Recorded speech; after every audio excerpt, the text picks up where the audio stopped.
Hello, magandang umaga po sa inyong lahat at nandito na po tayo sa pinakaabangang programa every Tuesday, Thursday, Friday. At siyempre, nag-iisa pa lang pa ako pero kasama ko ang Panginoon. At kasama ko kayo.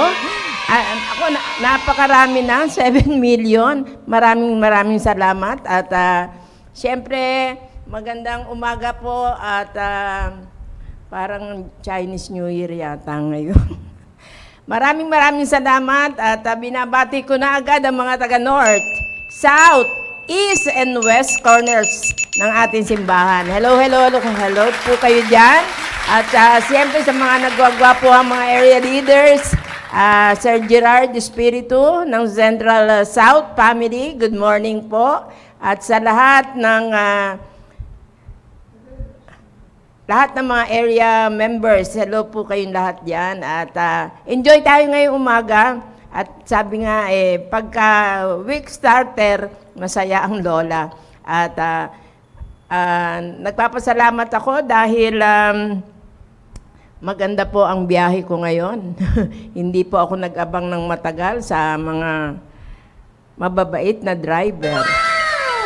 At siyempre maraming salamat at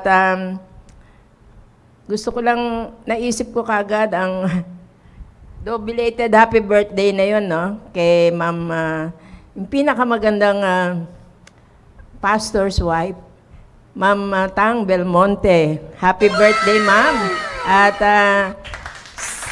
sinong ayun na sinong nagse-celebrate? Wala akong matandaan eh. Wala, pero anyway, sa lahat ng may birthday po ngayon, maaring hindi po namin kayo mabanggit, pero happy birthday po sa inyong lahat. Enjoy your day. At syempre, maraming salamat sa ating mga viewers na ngayon. Ang mga faithful viewers ng Impormasyong Pangkalusugan. Maraming salamat. At siyempre, nagpapasalamat din ako dahil nandun na, nagsimula na po ang Balikatan Ladies Edition. Oo. At maraming salamat at nawa ay sila ay nag-enjoy doon. At hindi ko alam kung umulang kagabi. Pero pag-pray natin na maging maayos din gaya ng sa mga men's edition ng ating Balikatan. At siyempre, maraming salamat. At siyempre, gusto ko din batiin ang aking host natin ng Impormasyong Pangkalusugan, Sir Conrad, at mga medical team ng ating simbahan. Hello kayong lahat dyan. At nawa ay nasa maayos kayong mga kalusugan. At enjoy lang din kayo dyan. Sa lahat ng ginagawa natin, mag-enjoy po tayo. At maraming salamat at magbati muna ako ng mga faithful viewers natin. Ma'am Helen Kapundan, hello, good morning ma'am. Ma'am Mirna Alyanige. At Ma'am Cecil Ampig, good morning ma'am. At parang nabasa ko kanina si Sir Rainel More.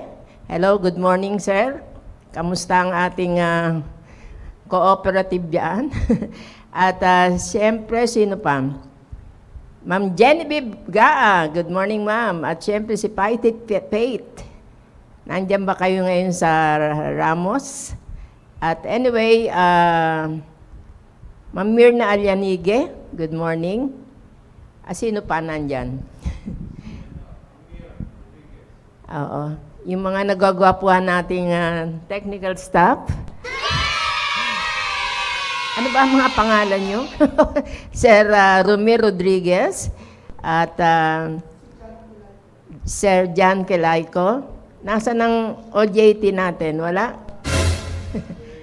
Nag-area. At siyempre sa mga lahat ng full-time staff na nasa area na po ngayon, enjoy lang nyo po at praying na marami kayong ma-encounter na mga masosoluon ngayon, araw na to. At maraming salamat at siyempre gusto ko ring batiin ang aking uniko iho, Sir BJ Son Castro. Hello. At alam nyo, pinapupunta niya ako doon. Pag-pray natin. Ayoko nang magbiyahe sana, pero malapit na. Nandiyan na yata, inaayos na ang mga papeles. Anyway, pagkakalooban ng Panginoon, wala pong hahadlang. At magiging smooth po lahat. At siyempre, may mga lakad rin na may mga lakad din ng puntang Vietnam. Whatever, kung ano ang plano ng Panginoon, sabi nga ay blessings, dumarating lang yan, intay-intay ka lang, o kaya grab ka lang. parang yung grab natin.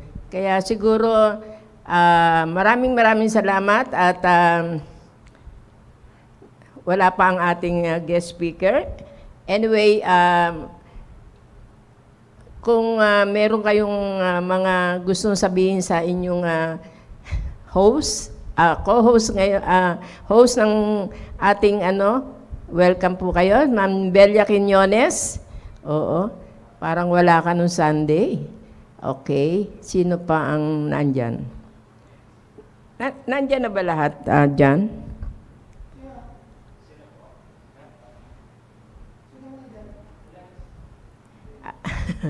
Ma'am Raquel Taha. Hello, ma'am. At nawa ay mag-enjoy. Sinadya, yung mga natin, parang wala akong nababasa pa ngayon, mga nasa ibang bansa.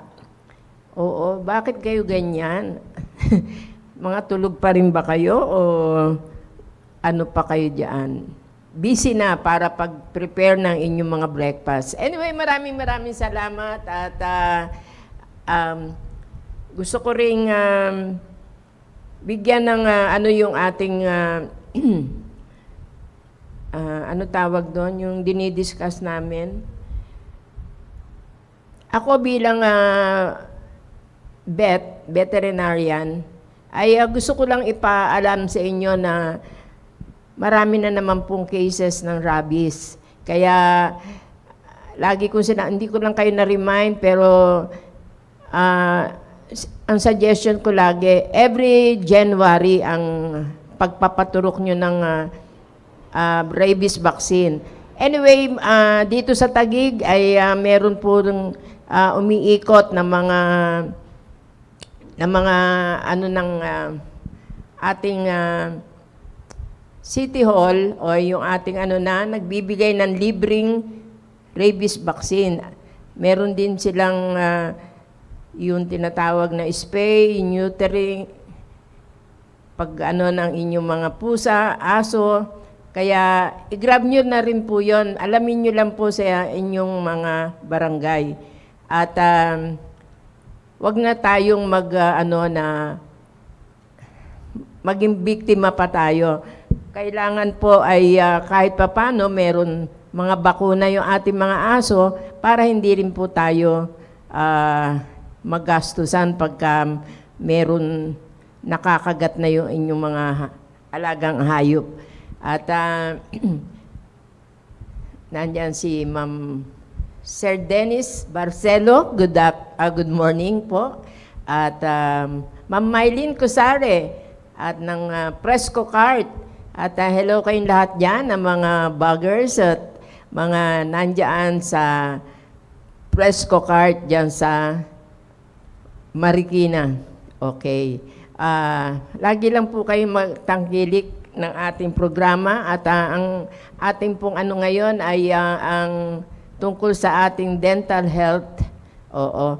Kaya medyo iniintay pa lang natin ang ating Doc Lani, pero I hope nandiyan na siya, nandiyan na pala, dumating na po, biyaya ng Panginoon. At nawa ay, kung may mga katanungan kayo, maging hindi ito tungkol sa dental ay make free na maka-ano kayo kasi pwede naman namin sagutin yon kung may mga ano kayo.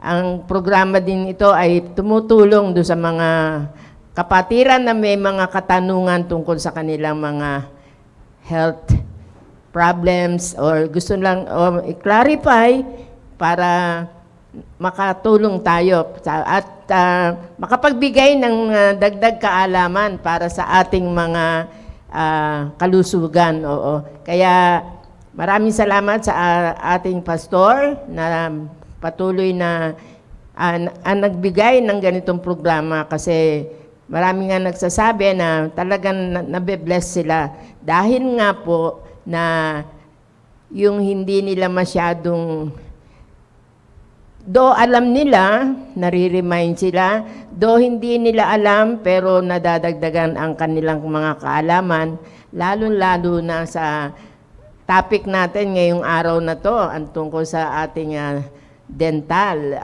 sa mga ngipin. Kaya nagpapasalamat din ako sa Panginoon dahil available ang ating dentist. Pwede na ba siyang tawagin ngayon? Makapagsimula na tayo? Oo. Medyo ang pinakamaganda tagilagilas na dentist ng ating simbahan. Doc Lani Sanchez. Medyo na-late lang po siya dahil hindi po niya alam kung saan siya manggagaling. Napakarami na po niyang branches ngayon. Pinagpapala po palagi Hello, good morning po sa inyong lahat. Salamat, good morning Doc Julie. Pulang-pula tayo Yan. So maraming salamat sa inyo po at dinala muli ng Panginoon dito sa ating impormasyong pangkalusugan. At stay tuned lang kayo. Yung hairdo ko lumilipad. So kayo po yung aming gem dyan na nagtsatsaga para matuto, no? Para i-share nyo rin dun sa mga may problem sa ngipin. So kahit, di ba, Doc Julie, kahit wala naman po sa topic, kung meron kayong tatanong, kaya namin ni Doc Julie isagutin, ibibigay po namin. So, yeah, maraming salamat kay Pastor Hill. At siya po yung ginamit ng Panginoon para magkaroon tayo ng ganito, ng impormasyong pangkalusugan. Dental talk tayo ngayon. Salamat po. Excuse me. Yan, kasi hindi ako makasalita. At bago rin tayo magsimula, alam ko may galing ka ng convention. May something ba? Kasi noon natatandaan ko meron kang ibinahagi. Ang natatandaan ko doon yung mga generation Naalala ko yon. Sa'yo ko nang narinig yon at sabi mo, doon mo lang din narinig doon sa naging topic niyo ba yon? Yung mga generation. Mga Gen Z, Gen Alpha. Ano so, ngayon? yun yung mga karamihan ngayon, mga topic, puro po mga infection, at saka po yung about mga opera-opera, about surgery. So, maraming mga bagong din, alam mo na, nagpo-progress yung ating mga dentista, mga studies, no? Merong mga nagre-research. Okay, so maraming mga pagbabago rin. At syempre, yung mga ayaw ng mga boomers, yung high technology. Di ba? Kasi nga, di ba, ngayon talaga masasabi nating, pasalamat din ako sa Panginoon, Doc Julie, kasi naabot ko rin yung mga sinasabing high-tech. Yun nga lang, syempre, yung kamay natin, tsaka isip, minsan hindi nagkakasundo. Di ba? Marami talaga kasing mga pinipindot-pindot dyan kasi nandun na rin kami sa digital, dentistry, nandun na rin yung less paperless, tapos andun na rin yung mga tipong pagka Pero syempre, mga mahal na equipment po ito, yung sinasabi nating mga high-tech, na siguro mga ilan-ilan pa lang meron ng mga ganyan, scanner, mga digital, printer, no, mga usaping milyon po na mga ano yan, equipment. Meron na ba ngayon, Doc, no, yung robot na assistant? Wala Nag-aabot. pa. Oo, parang looking forward ako doon eh. Kasi ang ganda rin ng Ganda gano'n. yun, hindi mo na kailangan ng taga-abot. Oo, may mag-a-assist sa'yo. Oo. Ano mo lang. Tapos yun nga, yung isa pa doon, ma'am, na ma-amaze din talaga ang mga patient. Pero syempre, that is pricey, pero ma-appreciate mo rin kahit malaman mo man lang, di ba? Kasi yung scanner na nauuso ngayon is parang ano lang siya, maliit na gadget, no? Iikot-ikot lang yun doon sa loob ng teeth ng harapan, sa likod. Iikot-ikot lang po yung scanner na yon, may light yon. Tapos dinidikit-dikit lang ng ganyan, tapos pababa, and then sa loob. So ano yung scanner na yon? Kapag ka na-scan na yun, Doc, lalabas na po doon yung doon sa laptop kung ano yung nakita ni scanner. So, lalabas na po doon yung picture, kabuuan ng buong upper and lower mo. Mayroong color code yan. Bawa si pangil mo, may matinding sira. Let's say, kung brown yan, may brown yan. Pag hindi naman matindi, light brown. May mga color code yon na malalaman doon, naka-explain din doon, ma'am. Naka-explain siya individually yung ngipin na eto yung istorya ng ngipin mo. Yung resulta na na-scan eh. And then, eto na rin yung treatment na gagawin sa'yo.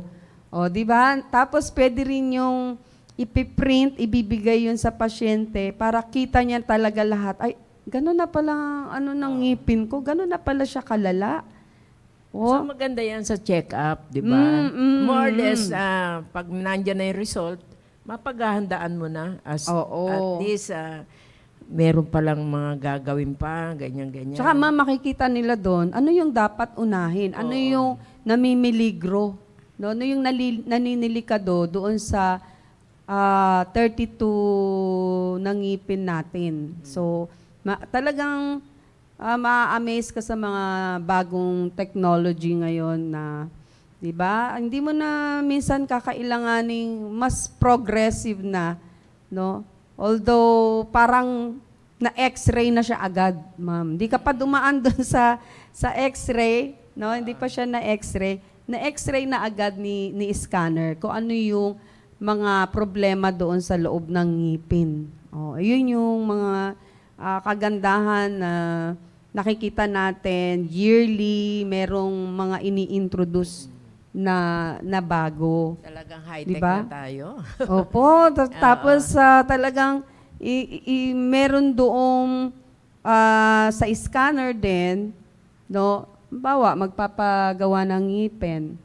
So, si scanner, siya na rin po yung nagsusukat. So, napiprint na po yun, di ba? So, hindi hindi ka na- nakakain na, Oo. hindi ka nakakain ng naduduwal-duwal yung pasyente. Di ba? So, Ang galing. tulad ako, ma'am, pagka nagsusukat ako, ayoko nang may ibang kamay na susukat sa aking ngipin.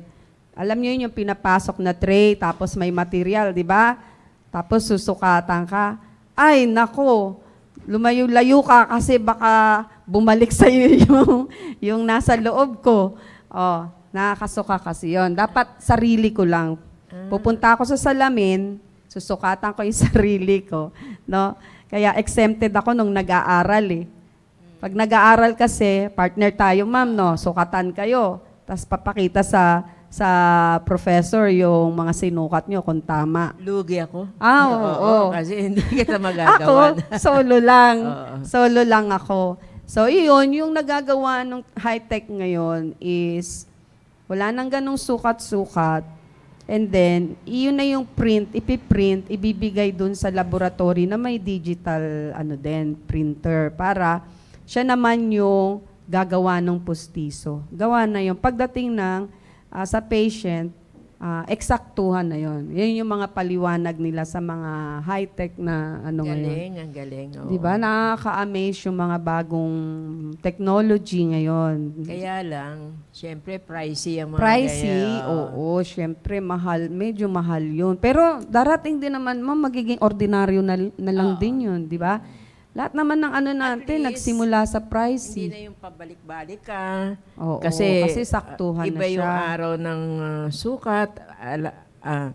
Doon, alam mo na lahat eh. Mhm. Pati yung mga kung may diferensya nga, o alin ba ang uunahin, alin ang makakapag-decide ka na. Kaya, Oo. ang sa akin naman doon, at least mapaghahandaan mo na agad.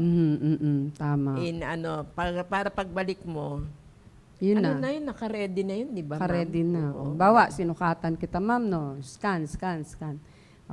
Doon sa may digital laboratory, pagdating nun, sakto na yung pag sinuot mo. Wala nang trial. Meron na ba ngayon dito sa atin? Meron na siguro mga ilan-ilan, no? Yung mga talagang... Kasi tinanong ko yung equipment, mami.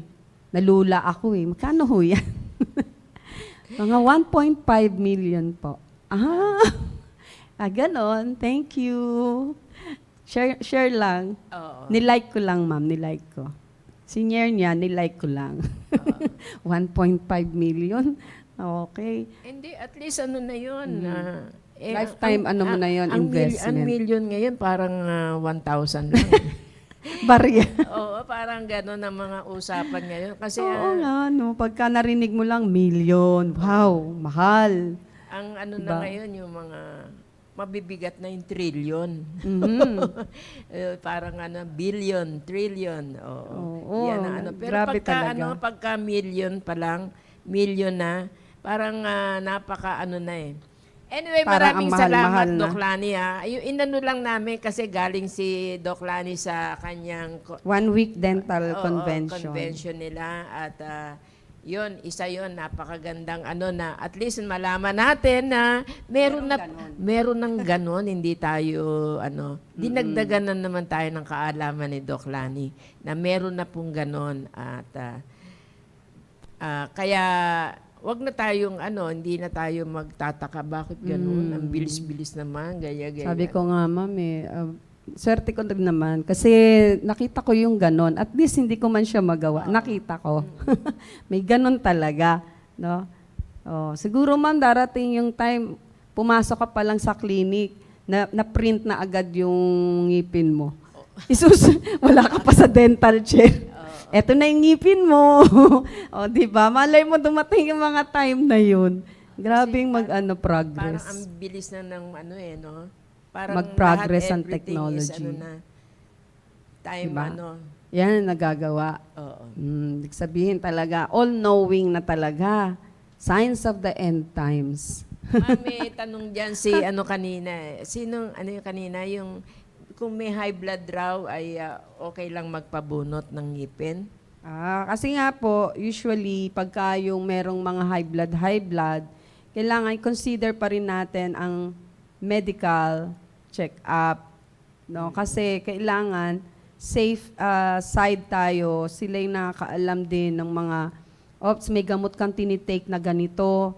Hindi ka muna pwedeng basta-basta undergo ng minor surgery kasi rin din yung bunot. Kailangan meron tayo munang i-consider na gamot. Iba-iba kasi po. So, kaya naghihingi po kami ng mga medical certificate. Sabihin ng patient, gastos na naman yan, Dok, kasi babayad pa ako ng 450, yan, mga ganyan, kumukuha sila ng consultation. Kaso nga, mas maganda po yung nasa safe side tayo. Kasi yun talaga po yung inuuna natin. No? Kailangan ma-check up muna, lalo na kung may mga issue sa katawan, may raming iniinom na gamot, yan. So, kailangan meron munang knowledge si medical doctor. Tapos, pagbigay sa inyo ng medical certificate, doon naman namin yun titignan. Kung ano yung sinabi niya, o meron ba siyang i-stop na gamot, yun. So, kaya, para doon tayo sa safe. Yung mga high blood, lalo na. Di ba? Kasi meron din kaming mga anesthesia para sa mga ganon. Hindi basta-basta anesthesia ina-administer. No, meron ding certain anesthesia na safe anesthesia para sa mga may issue. Yan po. So, yan, nasagot ba natin yung tanong? Sino pong Si Ma'am Mirna nagtanong? ba yun? Ma'am Mirna Alyanige? Oo. So, yan po, Ma'am Mirna. Talagang kailangan po natin yang mga medical certificate, lalo magpapabunot or magpapa-surgery, impacted na wisdom tooth. Yan. Yun po yung mga kailangan natin. So, pwede na tayong mag-proceed dito Okay. sa ating topic. Ano ba topic natin ngayon? Yan. Madalas kasing sabi ko nga kung ano yung natatopic natin, yun yung popular sa ating clinic. Alam nyo, napakarami talagang cases. Pagdating sa clinic, yung mga abscess, no? Mga nana. So, yan yung topic natin, yung nana. Alam nyo na yon, tooth abscess, dental abscess, Yung mga condensed milk. kondensada. Sabi nga ni Sir Con. So, ayan po yung tooth abscess or nana.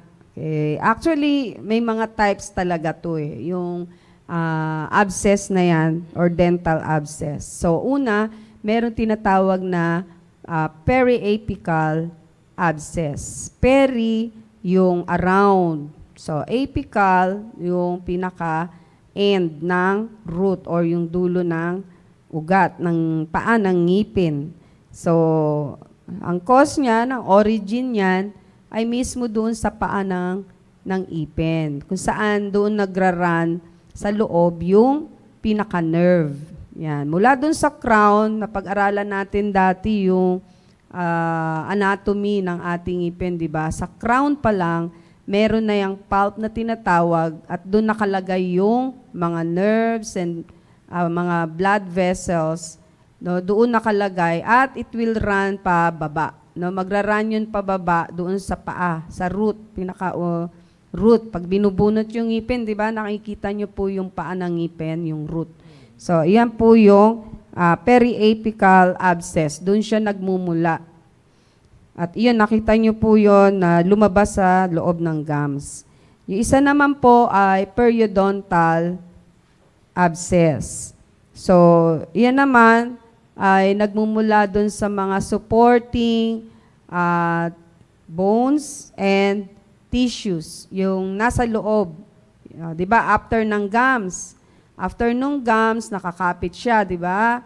Meron siyang mga fibers papunta doon sa ngipin, sa paa ng ngipin.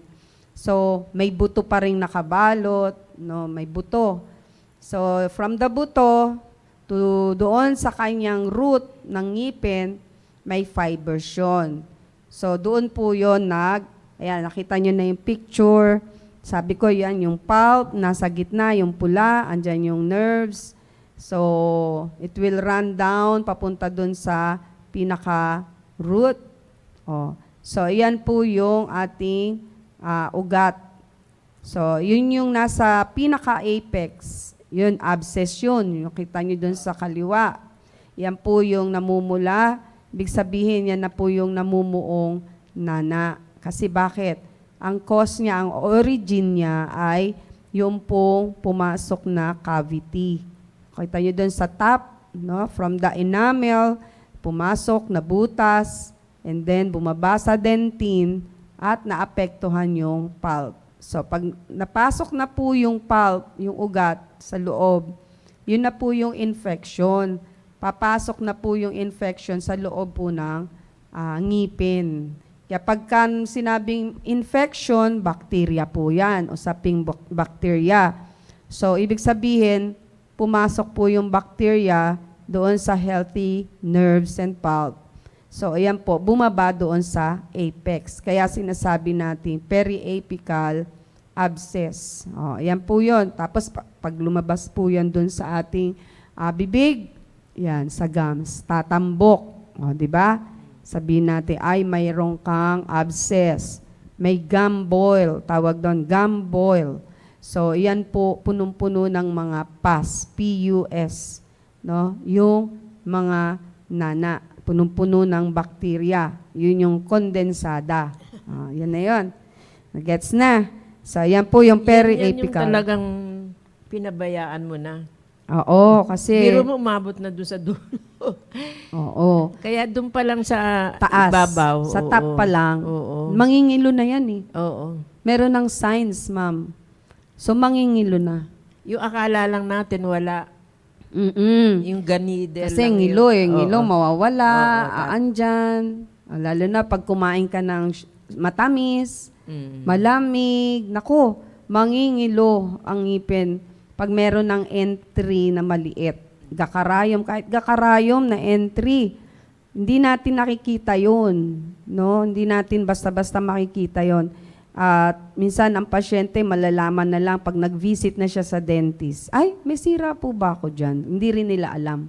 So, yung doon pa lang, sa top part pa lang ng enamel, fina-fight na agad yun ng solusyon. Kumbaga, meron na agad gagawin mga pastahan doon para hindi na siya bababa, no? Kasi once na nagkaroon na yan ng entry, dire-diretso na po yan. Not unless na yun ay pastahan, saka lang yun mafa-fight. Pero habang andun siya at hindi ginagawaan ni dentist ng pasta yan, aandar ng aandar, palalim ng palalim po yung magiging sira, na pabulok ng pabulok.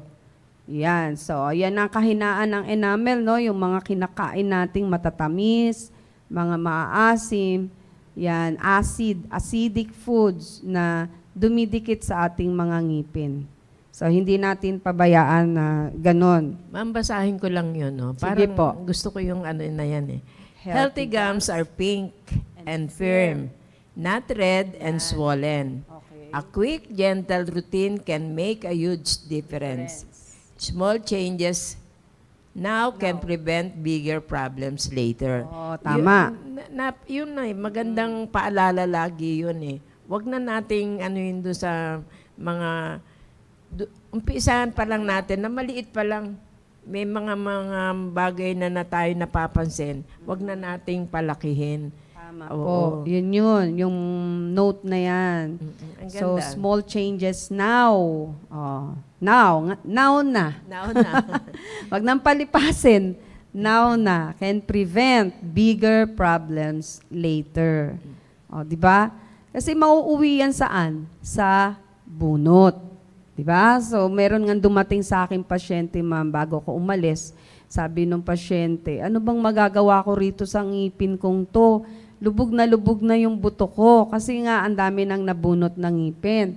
So, sabi ko, kasi the more na binubunot yung ngipin, yung buto natin nagsasuffer, paliit din ang paliit. Kaya ang problema niya, impis na yung mukha niya, gawa ng umimpis, as in, sad-sad na halos yung kanyang floor ng mouth niya. Wala nang paumbok, di ba, pagkabungi, ma'am.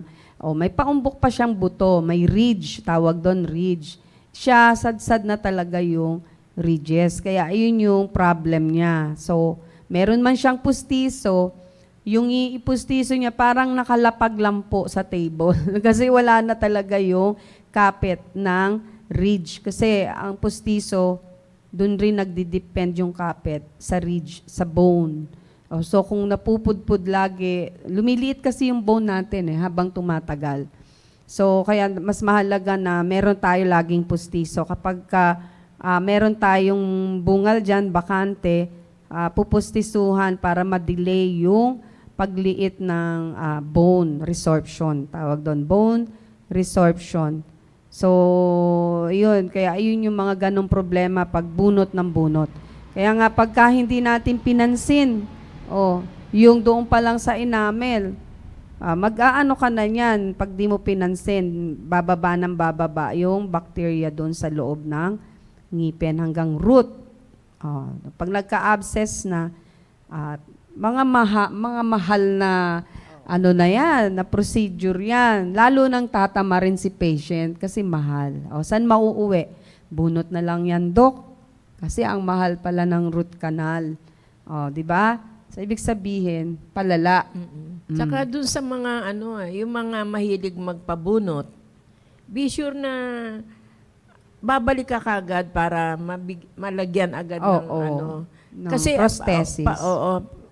Kasi pagka yun nga hindi mo na napagawan, yung buto mo naman ang kawawa. Magsasaper ka pa rin. Though wala na yung sasakit sabi Oo. mo, pero later yung kamukha nung pasyente mo, mamumblema naman siya kung paano naman. Ang problema siya, maliit na yung kanyang gilagid. Yung buto niya. So, yun po yung isa pang abscess na klase. Yung periodontal abscess. Yun yung supporting bone and tissue. Yung pangatlo naman, gingival abscess. So, ano ba yung gingival abscess? Ang naapektuhan dyan ay yung mga gum surfaces. Yun o, nasa baba, leftmost, lower. So, yung gingival abscess, naapektuhan dyan yung mga gum surfaces. No, hindi na yan usaping sangipin ang dahilan, kundi sa gilagid. Bakit ka mo sa gilagid? Pwede hindi ka masyadong pumupunta sa oral prophylaxis mo. Si Dimas ba? Di masyado nagtutoothbrush. So, maraming Dimas. No? Kaya nagkakaroon ng gingivitis. It's because kapabayaan lang din po ni patient, kulang sa oral hygiene. So pag sinabing oral hygiene, yung kalinisan, gum care, rinsing ng mouth, napakahalaga ng mga rinsing, iwas sa mga pagkain na makakapagbigay ng damage sa ating mga gilagid. And also, infection na yan, nagkakaroon din yan ng mga nana. Yung gingivitis sa umpisa, hindi yan naramdaman ng patient. Hindi niya alam, meron siyang gingivitis. So, napaka-common yan sa loob ng clinic na meron ka pong gingivitis. Ano po yun? Namamaga po yung mga gilagid nyo. Konting touch ko lang po, nagdudugo. Sabi niya nga, pagising ko nga po, merong dugo sa unan ko, yung pala galing sa ngipin ko eh. So, bleeding, no? On and off bleeding ng gums, yun po yung mga signs na kailangan pansinin mo na yung problema ng ipin. So, meron kaming mga ginagawa sa mga ganyan na treatment. Siyempre, unang-una, yung oral prophylaxis. Number 1 yan. Kasi marami po diyang nakatanim sa loob ng gilagid natin na mga food trap. So, hindi basta-basta naaalis po yan ng pagtutoothbrush natin. So, kailangan nating mag-dental floss. At syempre, kailangan nating ma-oral prophylaxis. So, minsan, pag ganyan na yung stage, hindi na namin sinasabing every 6 months visit. Kasi meron ng sakit yung gilagid eh. So, minsan, 2 months, balik ka po. Or 3 months, balik ka po. Depende dun sa degree ng pamamaga ng kanyang gilagid. At pagka merong magana po yung gilagid natin, hindi ibig sabihin hanggang gilagid lang yan. Lalakad pa rin po yan dahil ang kasunod ng gilagid ay buto. Yung buto, yung nakabalot po doon sa ating mga paa ng ngipin. Kasi supporting yun eh, para sa ating paa ng ngipin. Kaya nababalot tayo ng buto doon sa ilalim ng gilagid. So pag na-bacteria na po si gilagid, susunod na pong kakainin ni Nana ay yung mga bones. Di ba? Ganun mag-progress yung problem ng ating mga ipin. Kaya nga hindi natin hayaang basta-basta magpo-progress yung diferensya ng ating gilagid. So yun yung gingivitis, gingival abscess. So hindi lahat yun pagbibintangan natin singipin, no? Minsan walang sira si ipin, pero bakit ako may ganito? Meron akong namamaga sa gilagid. Kasi nga po, yung gilagid natin ay infected. No? Merong sakit. Masakit yan, ma'am. Masakit din po yan. Pero, kasi parang aanin lang natin dyan. No? Parang lobo lang siya. Oo. Pero masanggi lang ng di ba? Oo, ng- may patient din na may ganyan siya pero hindi siya nasasaktan. So, case to case basis. Okay. Pag tinanong mo masakit ba? Wala po. Napansin ko lang po may ganito biglang tumubo. Oh, kasi medyo malala na yung infection niya rin. Mga ganyang cases 'yan.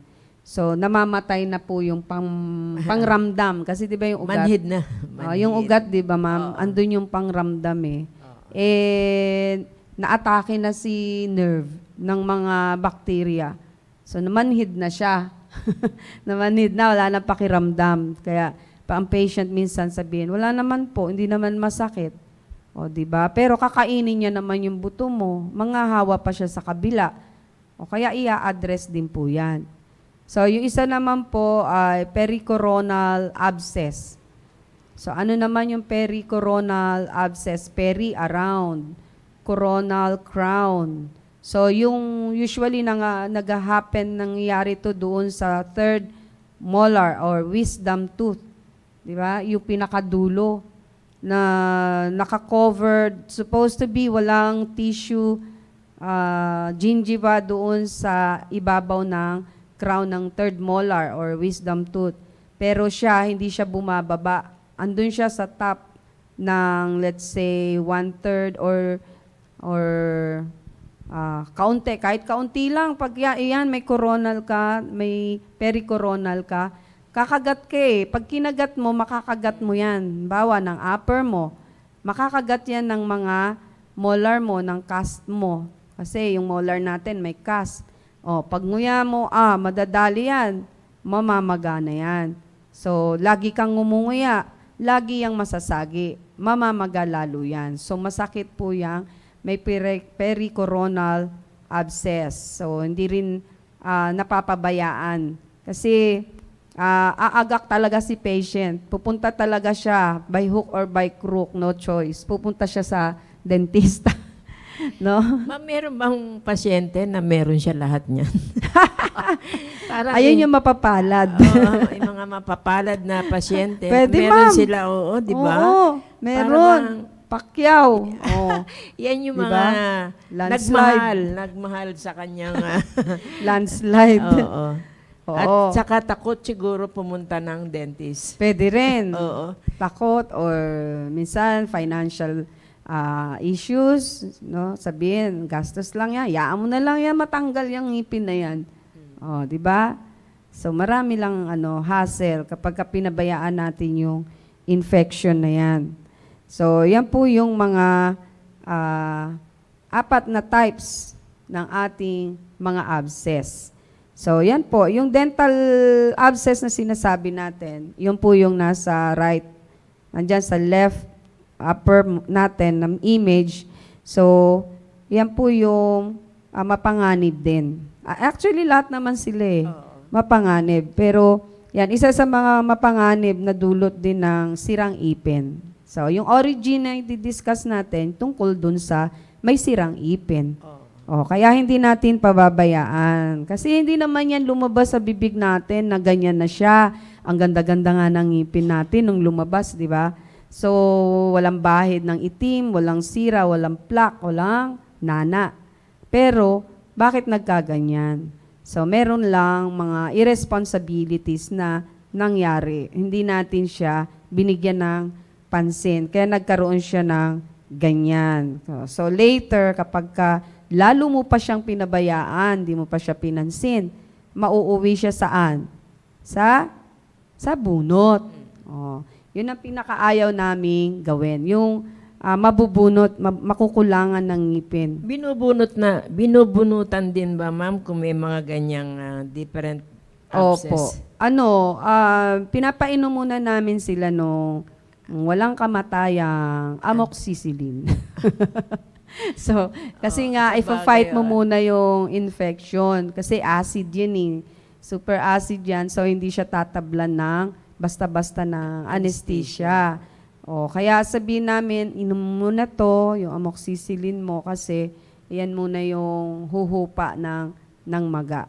So, bago namin siya. Pag wala na talagang pag-asa, at kung ayaw na magpa-root canal, binubunot na rin po talaga yung mga ganyan.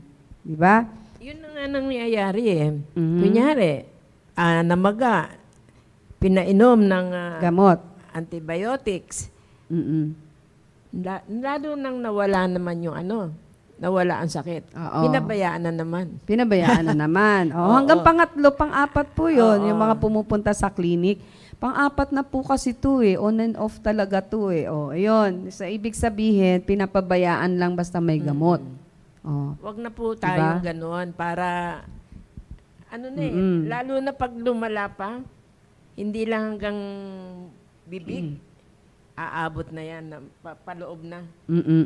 Paloob na talaga. Oo. Kasi ininuman mo lang ng gamot, pero hindi naman tinreat mismo yung ngipin. So usually kasi, ma'am, pagka yung ganyan na, tapos nagkaroon na ng abscess, ang susunod na po namin dyan, after ng x-ray, ay root canal therapy. Kung ayaw niyang ipabunot, at kung maganda pa yung pinaka-crown, no, meron pa kaming consideration. Ako, sayang to, ang laki pa ng crown, ang laki pa ng tooth tissues. So sayang naman, ang tibay pa naman. Sa pagtingin sa x-ray, konting-konti lang naman doon yung pinakabahid, no, yung bahid ng infection. So pag pumayag naman si patient, okay lang para hindi mabunot. Niro-root canal pa rin yung mga kahit nag-abscess na. Pwede pa rin po yung ma-save, no? Pwedeng ma-save. Pero syempre, to top it all, ang lahat lang naman ng nagiging cause ng mga to ay kulang sa paglilinis, kulang sa kapabayaan lang din, no? Kapabayaan lang din. Kaya lumalaki yung problema, no? Hindi agad na i-establish yung treatment. Di ba? Kasi kung nakita mo ang dami ko parang mapupula yung gilagid ko. Kasi yun yung mga simula eh. Parang namumula to. Ba't iba kulay nito? Tsaka dito. No? Dito parang mapusyaw lang yung pink. Ba't dito mapula, reddish? Yun na po yung simula nun. Gingivitis. Oo. So, huwag nang hayaan yun kasi may treatment pa doon. Ano pa yan? Nagagamot pa. No? Merong toothpaste tungkol sa gingivitis, like yung Gumtec, pwedeng iyon yung gagamitin mo para hindi mag-progress yung gingivitis mo. Pero number 1 is oral prophylaxis. Okay? So, yun lang naman po yung mga dapat nating titignan pagdating sa mga nag-uumpisa pa lang. No? Nag-uumpisa pa lang para hindi na tayo lalawig pa sa mga treatment. Ang gusto-gusto nga namin, ma'am, iti-treat yung mga sabihin ni patient, patingin nga po ito, pa-examine nga po, tapos pakilagyan nyo na po ng, kung meron kayong makita dyan, na maliit na butas, tapalan nyo na rin po, pastahan nyo na. Di ba? Kaya, yun yung mga talagang may care. May care sa ipin na ayaw nila nang meron talagang mamumuong sira. Di ba? Kasi alam na nila, ang maganda nga ngayon, ma'am, ang dami na nilang napapanood dyan sa online na mga problema about dental problems. So, na-aware na rin po ang mga tao na hindi ko pala ito paabutin sa ganito. Kailangan daling ko kagad to sa dentist. No? Kaya iyon po yung mga advantage. No? Ma-advantage kahit yung mga bata, alam na nila kung ano yung gagawin sa kanila. Will you do oral prophylaxis? Alam niyo na, talino talaga ng batang to. Nanonood ka, no? Sabi ng mami, lagi ko yung pinapanood ng mga ganyan. Alam na nila, so magandang signs yun na magkakaroon ng mga minimal na yung magiging problem pagdating sa mga ngipin. Hindi tulad noong araw, panahon natin, Doc Julie, di ba? Bunot agad. Bunot agad. Naubos na. Buti na lang, hindi pa naubos ang ngipin ko. Napigilan. Di ba? Ganon kasi yon nung unang panahon. It's either andyan ang ngipin mo or nabunot na ang ngipin mo. Wala nang marami pang mga treatment. Di ba? So, iyan po yung ating... Time na po tayo at wala namang gaanong katanungan, ma'am kasi nauna talaga, na yung tanong kanina. Nauna na yung kay Ma'am Mirna. At nagpapasalamat din ako kay na Ma'am Joby, Ma'am Hilda Hunsay, at sino pa yung mga, Ma'am Cela Escalona, yung mga nagpahabol, David Quiñones, at yan, Ma'am Gerdy Aguilion. Hello po. At, Hello po. salamat sa inyong lahat na tumangkilik ng ating episode ngayon ng Dental Health. At maraming salamat, Doc Lani. Thank you din po. At nawa ay makasama namin ikaw ulit sa... Yeah, see you when I see you. Oo. At kung yun nga din, kung meron kayong mga katanungan na gusto itanong at kung topic din. Yes. Oo, kasi marami rin topic ang dental di ba? Kaya feel free na magtanong po kayo. Opo. At pero wag muna kayong aalis diyan. Kasi? Meron pa po tayong susunod na programa, ang The The Baptist, Baptist Lunch. Lunch. Yan. See you. Thank you.